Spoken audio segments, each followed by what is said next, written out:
হযরত মালিক বিন দিনার রাহমাতুল্লাহ আলাইহি তিনি একদিন এভাবে ওয়াজ করতেছেন, এভাবে সবার সামনে খেতাব করছেন, বক্তব্য দিচ্ছেন। একজন ব্যক্তি উঠে দাঁড়িয়ে বললেন, হে মালিক বিন দিনার, আপনি 10 বছর আগেও তো মাতাল হয়ে রাস্তার অলিগলিতে পড়ে থাকতেন, মাতাল ছিলেন, নেশাগ্রস্ত অবস্থায় ছিলেন। আজকে 10 বছর পর আপনি বিশ্ববিখ্যাত আলেম, একজন সুফি, একজন আল্লাহর বুজুর্গ বান্দা, রাসূলের আশিক উম্মত হতে পেরেছেন। ঘটনা কি? তখন মালিক বিন দিনার দাঁড়িয়ে গেলেন, দাঁড়িয়ে গিয়ে তিনি স্বীকার করলেন, হ্যাঁ আমি সেই মালিক বিন দিনার যে একজন মদখোর, শরাবখোর ছিলাম, নেশা অবস্থায় রাস্তার অলিগলিতে পড়ে থাকতাম। নাউজুবিল্লাহ। তখন তিনি তেনার তওবা, ইসলামের দিকে ফিরে আসার ঘটনাটা বর্ণনা করলেন। এটা তাজকিরাতুল আউলিয়ার মধ্যে ফরিদউদ্দিন আত্তার রাহমাতুল্লাহ আলাইহি বর্ণনা করেছেন এই ঘটনাটা।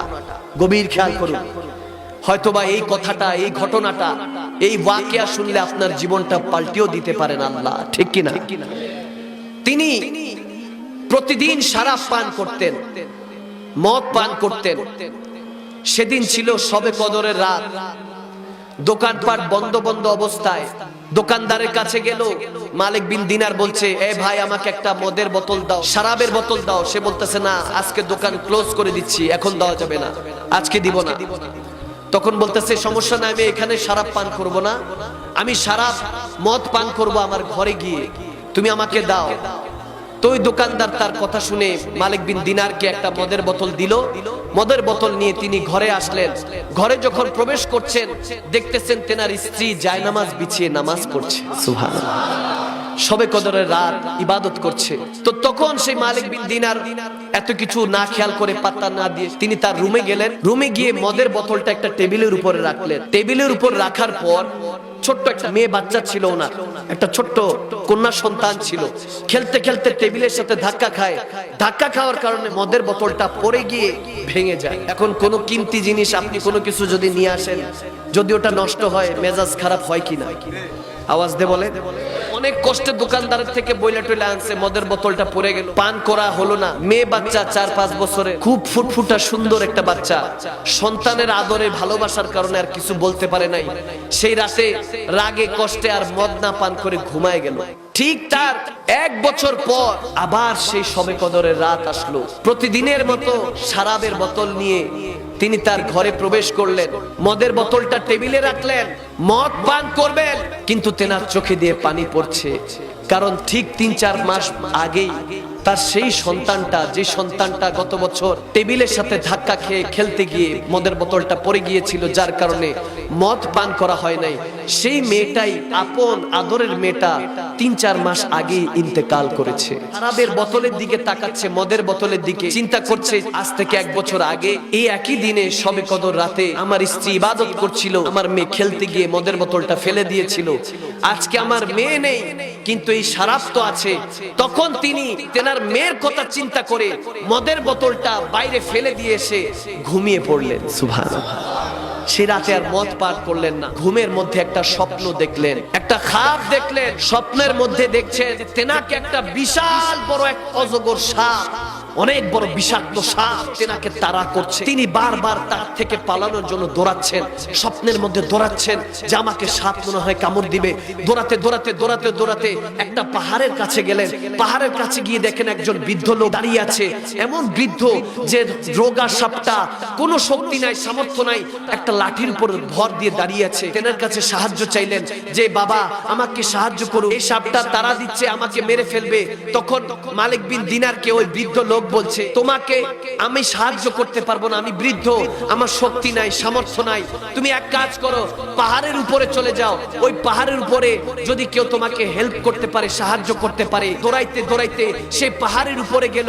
পাহাড়ের উপর দেখলো একটা সুন্দর বাগান, ফুলের বাগান, একটা গার্ডেন দেখলো। ওই বাগানের সামনে একজন মালি দাঁড়ায় আছে।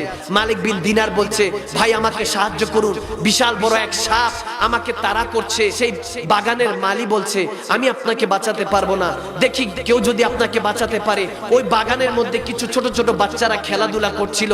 বাচ্চাদেরকে ডাক দিল, ডাক দিয়ে বলল, দেখো তো এই ব্যক্তিকে বাঁচাতে পারো কিনা। ওই ব্যক্তি মালিক বিন দিনার খেয়াল করে দেখে ওই 4-5টা বাচ্চার মধ্যে তেনার কন্যা সন্তানকে দেখা যাচ্ছে।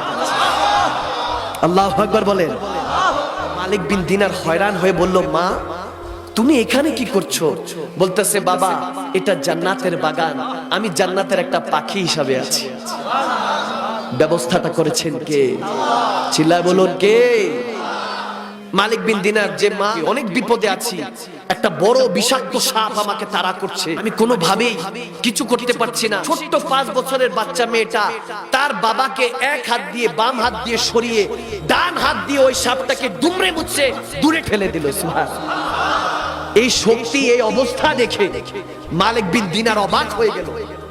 বলতেছে মা তোমার এত শক্তি কেমনে হলো যে তুমি এত বড় একটা সাপ দুমড়ে মুচড়ে ফেলে দিলে, মেরে ফেললে? তখন সেই মা বলতেছে বাবা আমি সব পারি, কারণ আমি জান্নাতি মেহমান। বাবা তুমি কি এই সাপটাকে চিনো নাই? এই বড় সাপটা হলো তোমার নফস। তুমি যাকে খাওয়ায়া পরায়া ঘুষ সুদ বেনামাজি হয়ে অত্যাচার করে অন্যের সম্পদ লুণ্ঠন করে সমাজের মধ্যে বিশৃঙ্খলা করে আল্লাহ রাসূলের পথ সিরাতুল মুস্তাকিম পথ ছেড়ে এই রব্বানা আতিনা ফিদ দুনিয়ার মহব্বতে হুব্বুদ দুনিয়ার মধ্যে পাগল হয়ে যেই নফসকে মোটা তাজা করেছো, এটা সেই সাপ ছিল। আর সেই রূহ, সেই সোল, সেই তোমার নফসে মুতমাইন্না যাকে বলা হয়েছে, ইয়া আইয়াতুন নাফসুল মুতমাইন্না, যে নফসের উপর আল্লাহ রাজি থাকে, সেই রূহকে, সেই আত্মাকে তুমি দুর্বল করেছো। সেই বৃদ্ধ লোকটা ছিল তোমার রূহ, তোমার আত্মা, যাকে তুমি জীবনে একটা ফোঁটা ভালো খাবার খাওয়াও নাই, নামাজ পড়ো নাই, রোজা রাখো নাই, ঠিকমতো আদব আখলাক তৈরি করো নাই, নিজের মধ্যে হুসনে হাসানা যত ইসলামের দায়িত্ব আছে এগুলো পরিপূর্ণ করো নাই। ইন্না দীনা ইনদাল্লাহিল ইসলাম, Islam is the complete code of life, সেই লাইফের কোডগুলি অবলোকন করো নাই। এজন্য ওই বৃদ্ধ লোকটা তোমার সহযোগিতা করতে পারে নাই। তোমার রূহ ছিল, তোমার রূহটা তুমি দুর্বল করে রেখেছিলে। আর তোমার নফস দুনিয়ার খায়েশ, লোভ, লালসা, গীবত, চগলখুরি, দুনিয়ার মধ্যে অত্যাচার, ব্যভিচার, বেনামাজি হয়ে সুদ ঘুষ খেয়ে এই দুনিয়াদারির পিছনে যে তুমি ছুটেছো, দুনিয়াকে তুমি যেভাবে খাইয়ে পরিয়ে মানুষ করেছো, এই অযোগ্য সাপ, বিষাক্ত সাপ আজকে সেই দুনিয়ায় তোমাকে মেরে ফেলতে চাচ্ছিল। আজকে তোমার রূহ তোমাকে কোনো সহযোগিতা করতে পারে নাই, কিন্তু ওই দিন আমার মহব্বতে, সন্তানের মহব্বতে শরাবটা পান করো নাই, এই কারণে আমি জান্নাতের একজন সদস্য হয়েছি এবং তোমাকে হেফাজত করতে পেরেছি। আর একটু চাওয়াজে বলুন সুবহানাল্লাহ।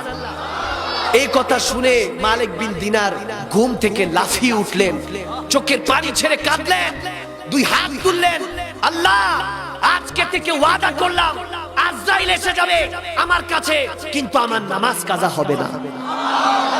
আল্লাহ আমার কাছে মালাকুল মউত আসবে, যদি এসে আমার জানও টান দেয়, তারপরও তুমি আল্লাহ এবং তোমার রাসূলুল্লাহর গোলামি এবং তোমার ইসলামকে আমি মৃত্যু এসে গেলেও ছাড়বো না।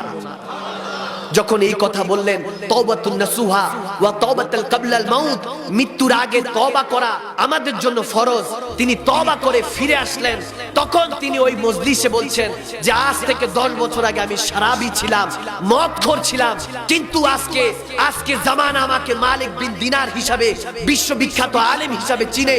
সেই এক স্বপ্নের মাধ্যমে, আমার মেয়ের মাধ্যমে আল্লাহ আমাকে হেদায়েত দান করেছেন, বিধায় আজকে আমি জামানার সমস্ত বড় আলেমদের মধ্যে ওস্তাদ মালিক বিন দিনার জগৎ বিখ্যাত আলেম হতে পেরেছি। আল্লাহু আকবার বলেন। তো হেদায়েতের মালিক কে? চিল্লায়ে বলুন কে? এজন্য তওবা অনেক বড় বিষয়। আমার নবী বলেছেন প্রতিদিন কমপক্ষে 20 বার মৃত্যুর কথা স্মরণ করবেন। কুল্লু নাফসিন যায়কাতুল মাউত, প্রত্যেক নফসের মৃত্যু হবে। কোরআনে বলে নাই কুল্লু ইনসানিন, উলামায়ে কেরামরা বসা আছে, কোরআনে আসে নাই কুল্লু হাইওয়ানিন, না জীব জন্তুর কথা বলা হয়েছে না মানুষের কথা। আল্লাহ বলেছেন কুল্লু নাফসিন, প্রত্যেক নফসের মৃত্যু হবে, প্রত্যেক নফসকে, দুনিয়ার নফসকে দুনিয়াতে ছেড়ে যেতে হবে। ওই নফসটা হলো যে নফস হলো শয়তান দ্বারা পরিচালিত, ঠিক কিনা? সেই নফসের মৃত্যু হবে। আর যারা ইয়া আইয়ুহাতুন নাফসুল মুতমাইন্না, আর যারা মুতমাইন্না নফসের অধিকারী, তাদের কথা বলেছে রাদিয়াতুম মারদিয়া, আল্লাহ তাদের উপর রাজি আর বান্দা আল্লাহর উপর রাজি। তো क्या करेगा শয়তান পাজি, ঠিক কিনা? আওয়াজ দিয়ে বলেন। তখন আর শয়তান আর কোনো ক্ষতি করতে পারবে?